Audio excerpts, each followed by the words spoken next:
So, friends, is the Supreme Court drunk on its own power? Do they have any concern for the express text of the Constitution? Or, for that matter, any fear regarding Donald Trump's dictatorial zeal? And what about the fact that Donald Trump's DOJ attorneys are being caught in lies by federal judges in case after case after case? I sat down with my friend, law professor, and constitutional scholar, Kim Wehle, to talk about all those issues and more. I hope you enjoy this extended conversation with Professor Kim Wehle.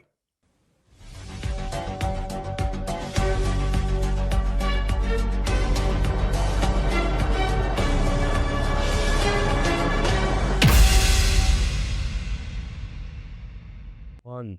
Welcome, everybody. I have my friend Kim Wehle back with us again. I know you are familiar with her. She is not only an ABC legal analyst, she is a tenured law professor at the Baltimore University School of Law. She is a constitutional scholar. She is an author of lots of books. For example, What You Need to Know About Voting and Why, How to Think Like a Lawyer and Why, the ever popular Pardon Power, and the only one that is still over on my bookcase is How to Read the Constitution and Why. These are remarkable reads. You know, I read every one and I learned a great deal.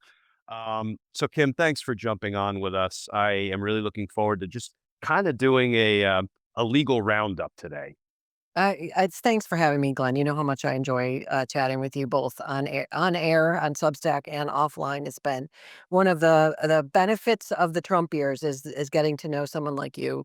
We got to count our blessings, Glenn. Right? We really do. Yeah, we're all in the fight for justice, for democracy, and I appreciate being able to fight with you as a fellow justice warrior.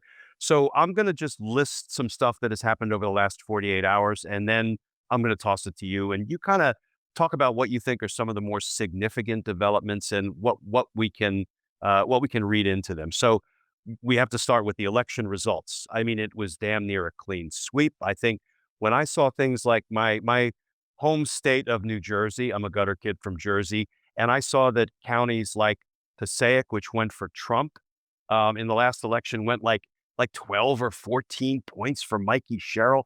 That is an unbelievable turnaround in a short period of time. So I, was feeling good after the election results.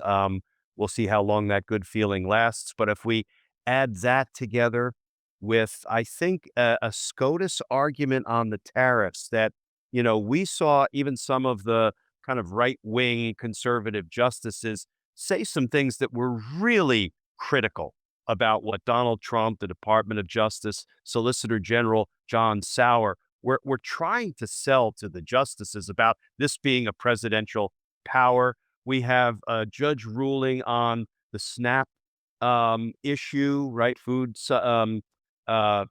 assistance, ordering the administration, no, you're going to start releasing those emergency SNAP funds right the F now. That's not exactly how the judge put it. That's my interpretation. And it looks like the most recent reporting is the Trump administration has relented and said, okay, you got us. We'll do it. We'll see if that holds for the next 30 minutes. You've got the not guilty verdict in the guy who threw a sandwich at a federal officer. And I don't think in my entire career as a federal prosecutor, I ever celebrated a not guilty verdict, an acquittal. But you know what? This one, I'm sorry. The conscience of the community sitting in that wooden box in Washington, D.C., 12 people said, no, not guilty. You are not going to try to put this stuff past us. You've got both the Comey and Letitia James prosecutions that look like they are struggling. I have a feeling they're going to fall apart sooner rather than later. And the issues go on, but kind of that whole batch of legal issues, including the election results, like what do you make of it? Where, if you were to take the pulse right now of democracy, how are we doing? Where are we headed? Well, um, I think the good news from the election results is, as you indicate, it looks like people who either sat out the last election, and some people think that's why Kamala Harris didn't win, is because for single issue voters around Gaza, for example, they just, I can't do that. I have, um, I just can't vote for that kind of person on whatever the issue is. I think it's demonstrating people are understanding finally, hopefully, that stopping this train wreck of fascism under Donald Trump is the number one priority. And, the Republicans probably didn't put their, their guts into this in the way they will for 2026. There's a lot of shenanigans going on in terms of preparing for the midterms. So I hope what people take out of this is the only way that we are going to turn this around is with millions, millions of Americans, millions, not just the people that have been in this fight like you and I and your followers for a long time, realizing how serious it is, but many, many more people. Um, the SNAP benefits and the fact that we're beyond um we're longest shutdown in the history of America, which is about doubling people's healthcare insurance premiums. We're on the verge at 11th hour. Hopefully, it'll turn around of 42 million people, something like that, without SNAP benefits, and we're talking a couple $100 a month. I mean, when people are really struggling in the United States, millions of children, and and we've got delays in airports, right? Where I mean, this is starting, Glenn, to affect people's lives. People who say, "I don't watch politics," or, that's just not something I pay attention to," or "It's just too stressful for me," or "That's inside the Beltway," or "They're all corrupt," or "I don't know what's true." I mean, people are finally saying, "Whoa, whoa, whoa, whoa. This is not good for me. What's going on?" Um, and that to me is the good news about the election, but I think we have to be very, very careful to pack up and go home, which tends to be what some people do. Like, oh, I don't need to worry now. Midterms, it's all fixed. No, no, no. We're just beginning. I mean, we are just starting, and that's the crucial thing. And I hope that this continues. Um, the tariff the tariff case, I think, is an interesting one, and you mentioned with respect to SNAP benefits, okay, that the administration is signaled that they're going to go along with this ruling. I think that's really, at the end of the day, what we're seeing probably inside the justices' minds around tariffs. And you and I said this for a long time. Trump has already ignored lots of lower court orders. It's not very well reported, but significant numbers. And as you know, the Justice Department has submitted affidavits that judges have found contain lies and falsehoods. Inconceivable, inconceivable. So that kind of infection of the judicial system's happening below. The justices have to wonder, okay, if we really say no to him on something, will he wake up one day and say, "I'm done with this Supreme Court. It's a fake court. They're corrupt. It's bogus. It's fake." I mean, that's always going to be, I think, a concern, and it's a concern that the Republican Party got itself into and got us all into, including those justices. And do you Um, think, Kim, that that enters into the justices' decision making in cases, their actual fear of losing their own power in the event a runaway chief executive officer says, "I'm not obeying your order and you can't make me"? Do you think, I know we don't have crystal balls, we can't look into their minds, but do you think that factors into their decisions?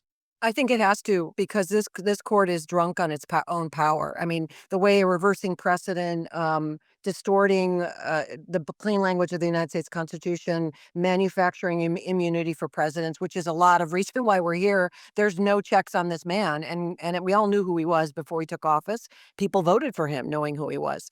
That we're going to see historians. I think, I don't know if we'll be around anymore. But Glenn, there's going to be a direct line from Trump versus U.S. that immunity decision to to where we are and hopefully where we'll get out of. And it's going to be very hard to rebuild the institutions that are demolished in this moment.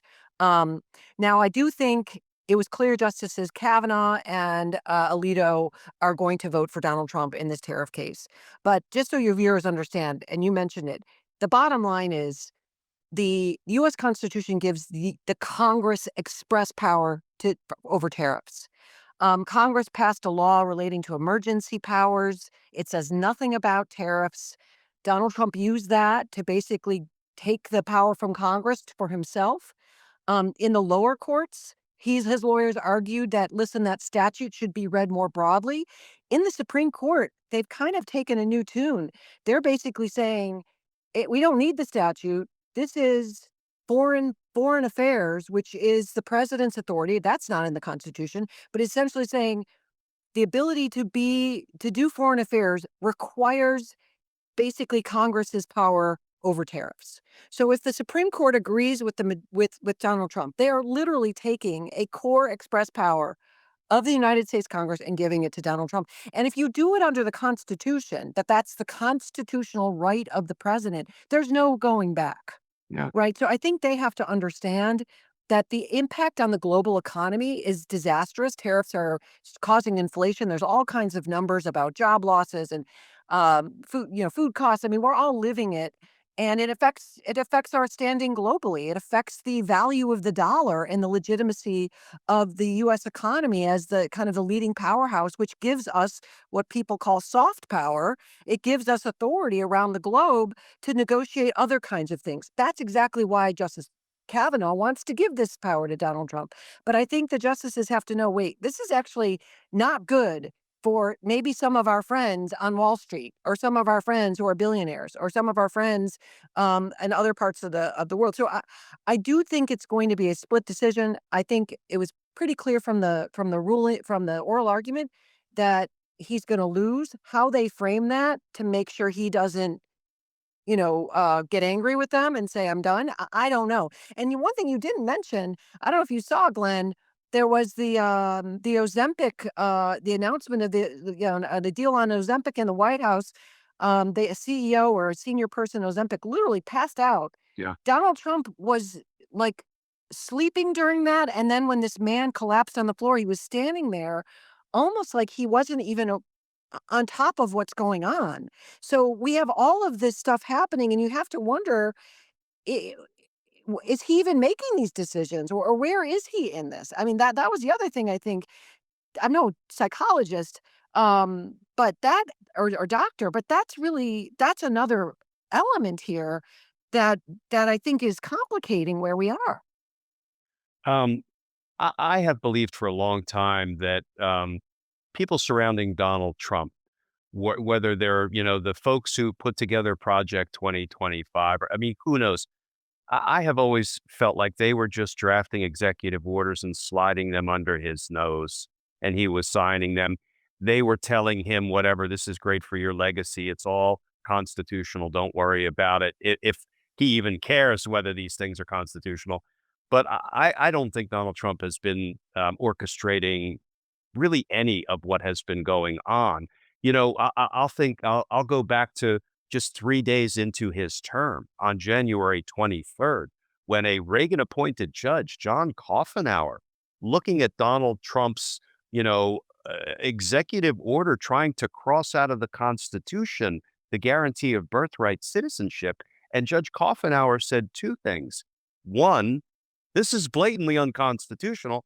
And two, where were the lawyers in the room when the president signed this? Which was probably a rhetorical question, but the lawyers were right there, I believe, urging him to sign it. Donald Trump doesn't know the ins and outs of the Constitution. I would bet he's never read the document. So, this, I don't, yes, I think it reinforces the fact that he's completely out of the loop, if not out to lunch figuratively, by what we saw in the Oval Office, Right. him staring off into space while somebody is having a health incident in the Oval Office. But, and maybe someday the Republicans say, we can't have an obviously and transparently incompetent president occupying the Oval Office. I rarely hold out much hope that the Republicans in Congress will ever, stand up to Donald Trump.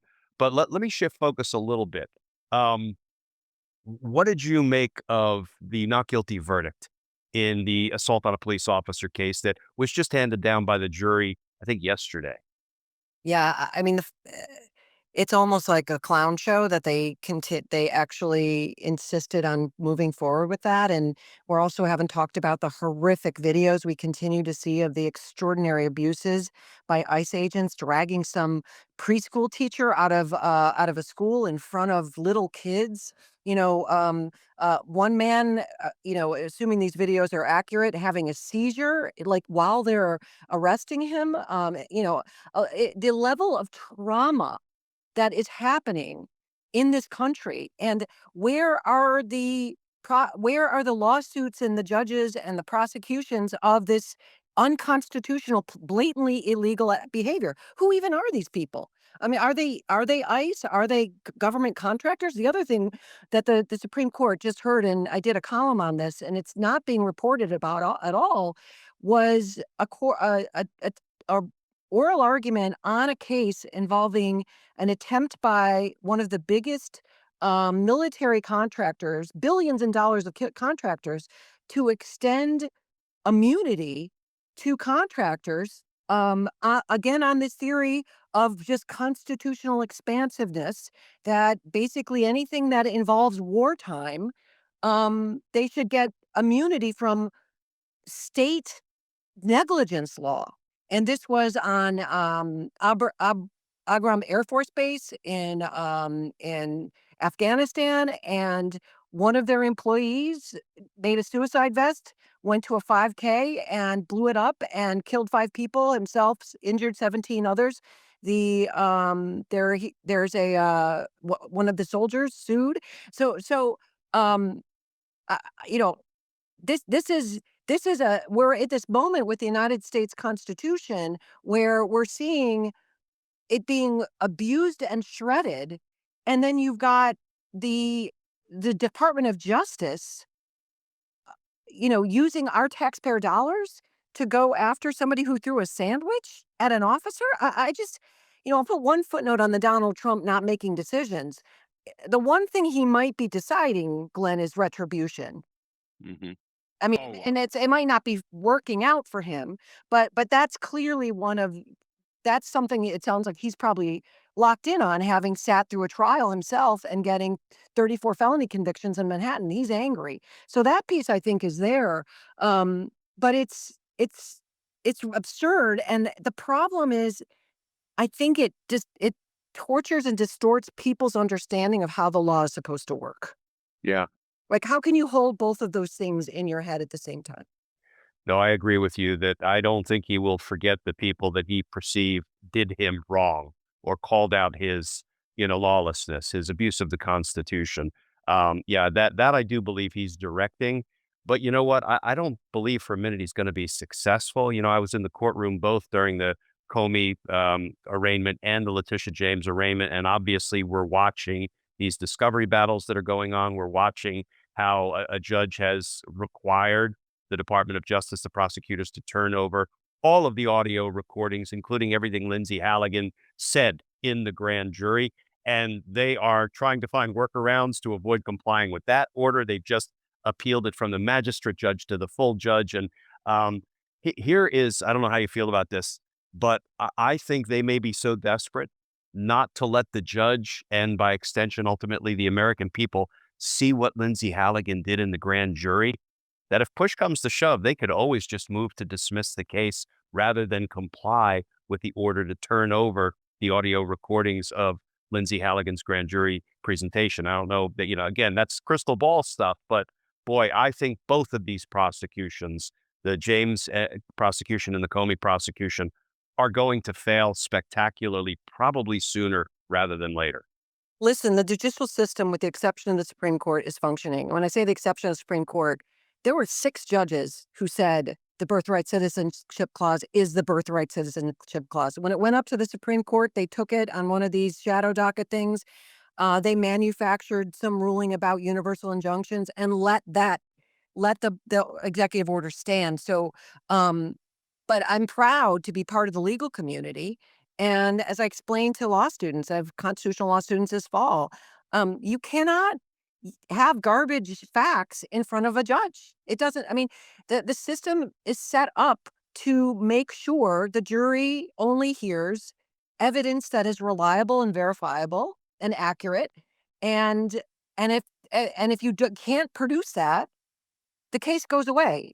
That's just, it's not because judges are better than politicians. It's that their incentives and disincentives are in place. And then if they do something wrong, they can get reversed. I mean, the problem really right now, as I keep saying, is the United States Supreme Court. But I agree with you, and I would hope. I think the if something like that were to happen, it'll either be acquittals or, as you indicate, that their Halligan is such a disaster that they just don't want that information out. Hopefully, maybe some new people in the Justice Department that are bringing these prosecutions will maybe not do it. I don't know. That would be good because revenge prosecutions are not good for the rule of law, and they're not good for people's confidence in pushing back against this administration. So let me ask you this, and we'll kind of finish up with this and finish where we started. What, if anything, do you think the results of the recent elections suggest or indicate for the midterms coming up? We know the Republicans are trying in any number of ways to suppress the vote, to gerrymander, um, but what caught my attention is when Donald Trump, I think, inadvertently spoke a little bit of important truth, and he said, "Well, yeah, the Republicans lost because I wasn't on the ballot." Now, guess what, sport? You ain't going to be on the ballot in the midterms either. I mean, I know it's a slightly different calculation come the midterms, but what, if anything, let me ask you, how encouraged are you, if you are encouraged for the midterms by virtue of the results of the recent election? It went as well as we could have, people who care about democracy could have hoped for, I think. I mean, it was really a very clear message that the Republicans should be concerned. But in politics, it's an eternity between now and the midterms, and they'll, pull out a lot of money and a lot of baloney that goes online, as well as this, that the attempts to basically rig the election process. But I was also struck by some economic indicators that have come out. U.S. employers announced 153,000 job cuts in October. Layoffs are up 175% from a year ago and 183% from last month. Student loan delinquencies rose 10%. I mean, um, credit card delinquencies are up. Annual electricity costs are up by $100. I mean, as I said earlier, I think at some point Americans are going to realize you can't blame this on Joe Biden, right? The Republicans own the government. They own the White House. They own the United States Congress. So I think that the fact that this soon people are realizing and going out to vote in not a huge election cycle, right? I mean, presidential years are the ones that people really come out. But you saw people come out in these wins, and frankly, women, ethical women in office and high office, like we saw in two state governor races. I think that's a wonderful thing. I think you couple that with, unfortunately, things are going to get harder and harder with this guy in charge. Yeah. Um, the best thing for us is to see a swell of people engaging and saying, "This is my country. This is my family. This is my money that's going to destroy the White House and literally destroy and bulldoze the White House." He's making billions off of his crypto, pardoning his buddies, things like that.